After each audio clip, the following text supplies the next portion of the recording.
Hello guys, my name is Renee Mandy and I chose to do my presentation on chapter 7, groups and teams. I'm going to apologize in advance. I'm feeling a little under the weather. I have like this nasal congestion thing going on, so if my voice sounds a little raspy or if I even have to pause to blow my nose, I do apologize. Just bear with me. Follow along with me in the slides, and I'll kind of tell you as I go through like which slide I'm on. That way you can kind of stay pay attention along with me. Alright, let's see. Starting on, go to slide 1 in the PowerPoint presentation. And this presentation, first off, I just want to go over what we're going to focus on. We're going to focus on 4 main areas. First, we will define different types of groups and teams and go over the various different types of groups and teams that our text discusses. Then we will also go over 5 basic group performance factors: the composition, size, norms, cohesiveness, and informal leader. Then we're going to go over the 4 stages of group development and like upon when a group forms and then the development or stage process that it goes through. And then lastly, we're going to go over virtual teams and multicultural teams more specifically, and we're going to look and analyze at how these are 2 important areas that are emerging in many organizations. Okay, so first let's go over the difference between groups and teams and kind of clarify that before I move forward. Groups and teams are not quite the same, actually. All teams are groups, but not all groups are teams. A group is 2 or more people who interact with one another, such that each person influences and is influenced by each other person. A team is an interdependent collection of at least 2 individuals who share a common goal and share accountability for the teams as well as their outcomes. Alright, I'm on slide 2 now, so we're going to flip to slide 2. Work groups. We're going to go over 2 kinds of work groups here first, command group and infinity groups. First of all, let's go backtrack. Work groups are formal groups established by the organization to do its work. And then go back to defining what command groups and affinity groups. A command group is a formal group with functional reporting relationships and is usually included in the organization chart. The size, shape, and organization of a company's command group can often vary. It can be large, it can be small, it varies according to that organization. Some examples of command groups would be like quality insurance department or customer service department, or like a cost accounting department. Those are general examples of your command groups. Infinity groups is a collection of employees from the same level in the organization who meet on a regular basis to share information, capture emerging opportunities, and solve problems. Members usually have similar job titles, and they usually typically meet regularly of those members within an infinity group. The affinity groups are more special type of formal group. They're groups that are often actually set up by the organization themselves. And affinity groups are groups of employees who share roles, responsibilities, and interests within that organization. Alright, if you go to the next slide, we're going to talk about different types of informal groups. Which informal groups are typically established by its members themselves. We have friendship groups and interest groups. Friendship groups are informal and draws its benefit from the social relationship among its members. These arise out of cordial relationships amongst members and the enjoyment they get from being together. So this is just like how, think about a friendship you have and how that kind of evolved. Maybe I've become friends with people just from going like to the same makeup store all the time, and then asking the same girl every time we see there, we talk about makeup, and then we start to build a little bit of friendship, and then kind of realize we have some commonalities, and then we start hanging out, or at work might be talking to some, like a friend or well, they become a friend. At the time, they're not a friend, but there's like an acquaintance, a coworker, and we might both be in school. We might both have the same interests. Might both like to shop at the same places, eat at the same places. So then we realize we have a lot of commonalities. So then we decide, hey, let's hang out, and it slowly evolves into a stronger friendship or more of a friendship.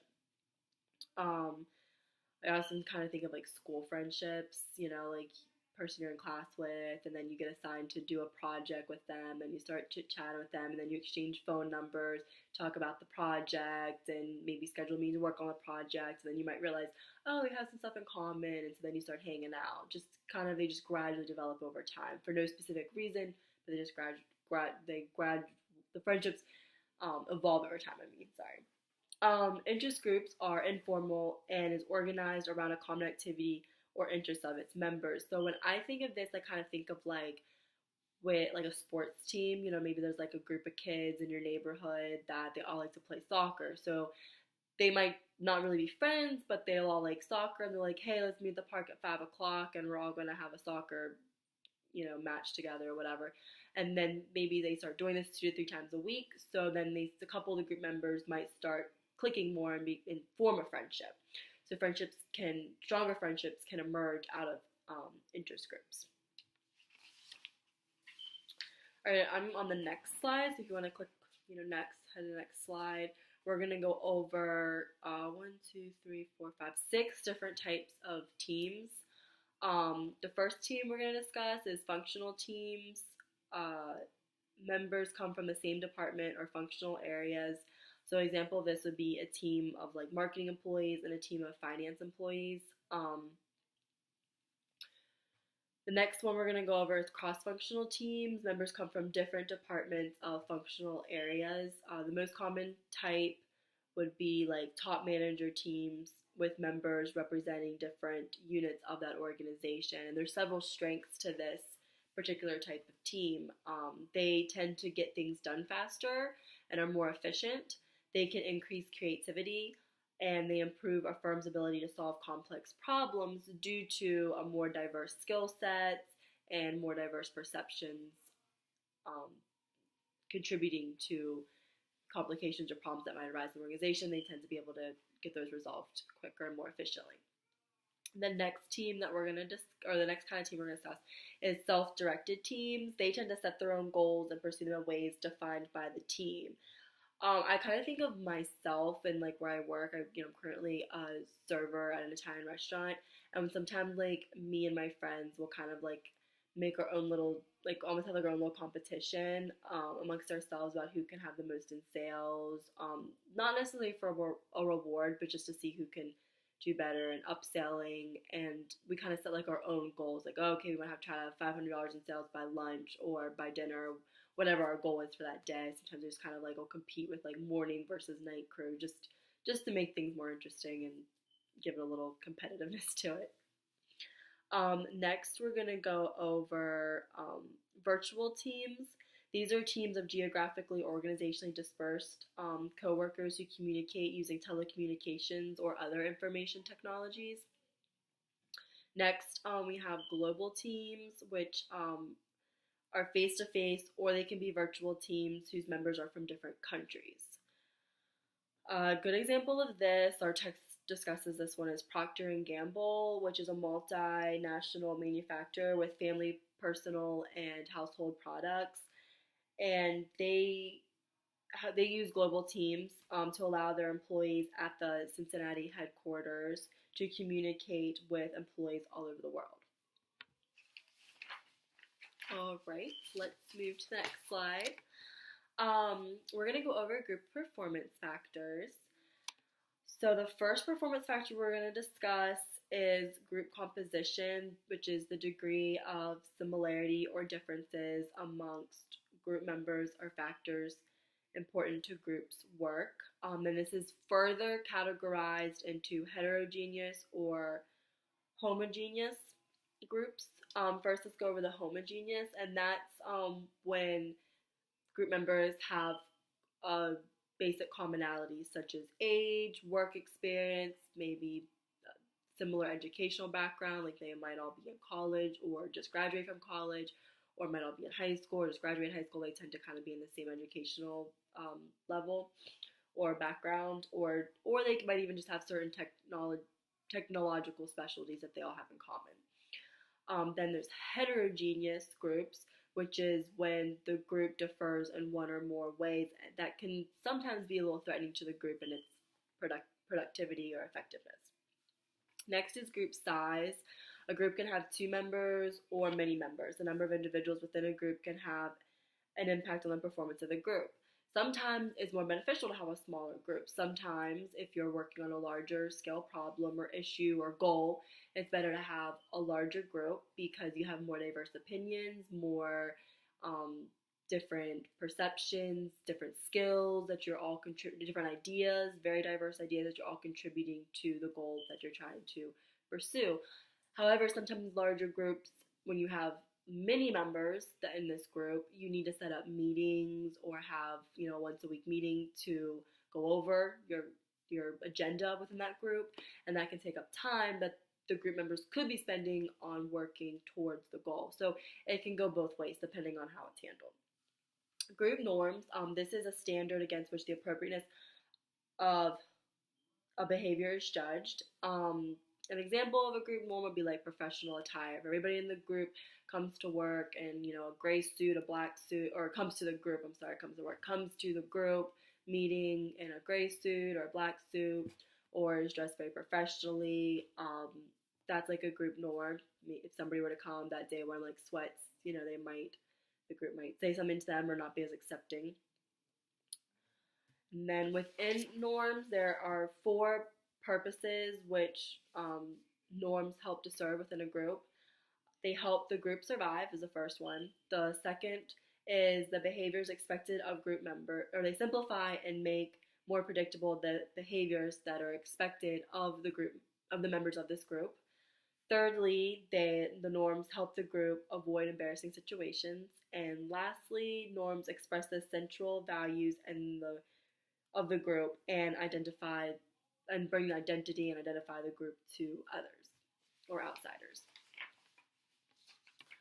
All right, on the next slide, we're going to go over the 4 stages of group and team development.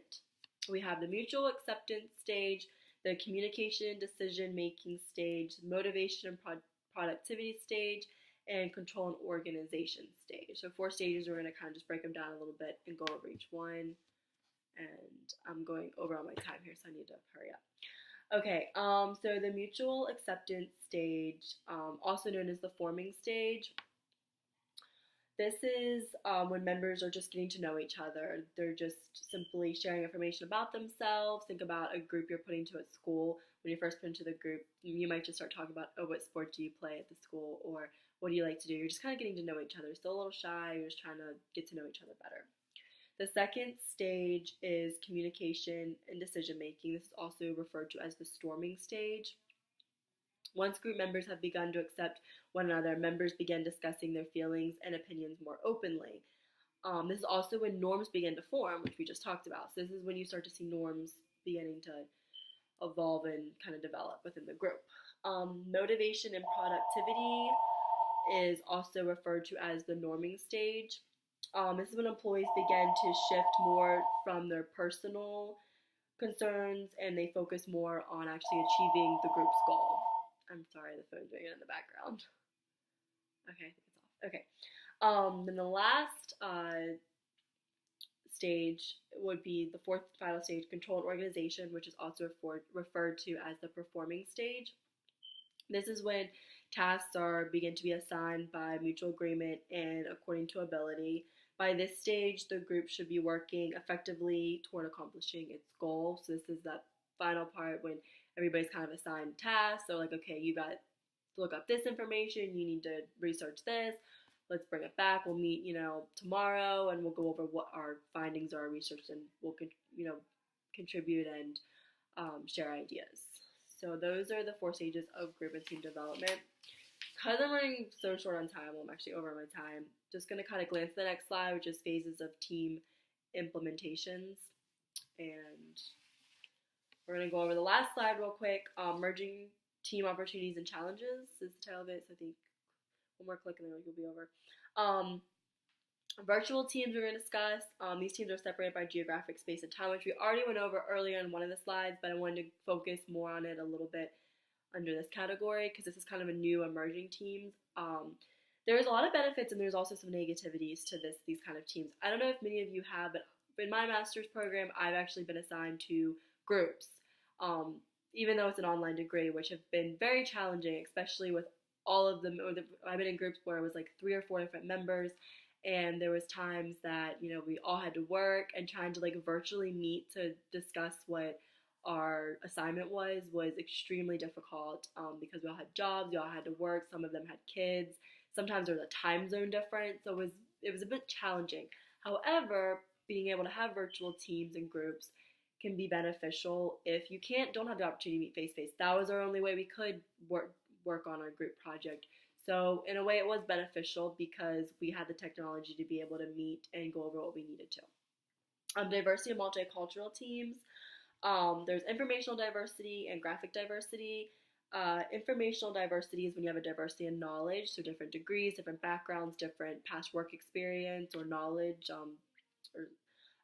Graphic diversity is different cultural backgrounds. This can have the different cultural backgrounds can sometimes bring a negative aspect to the group because everybody kind of sees things differently. They were raised differently. Where I work, we have a lot of cultural backgrounds. We have like Hispanics, Italians, we have a couple of Indonesians that work where I work, and then a couple of Americans, and everybody comes from different cultural backgrounds, and so they see things differently, and sometimes it does create a little bit of friction. By now, I've been working there for a year now, so we kind of, we know each other more on a friendship level, so we're able to like see past some of these difficulties, but occasionally some tensions do still arise. Informational diversity can be very beneficial though, because having different educational backgrounds brings new ideas and new perceptions to the group, which can help benefit the achieving goal. And my question to you guys is, I just want you to list and name or list some ways that you think small groups can be beneficial or negative, and then the same with larger groups, how they can be beneficial or negative. And you can choose like small groups within a work environment, within a friendship environment, within a school task, whichever, just pick one way. So like in work, at school, friendship group, and just analyze benefits of small and large, and then negative aspects of small and large groups. Thank you for watching. Look forward to watching your guys'.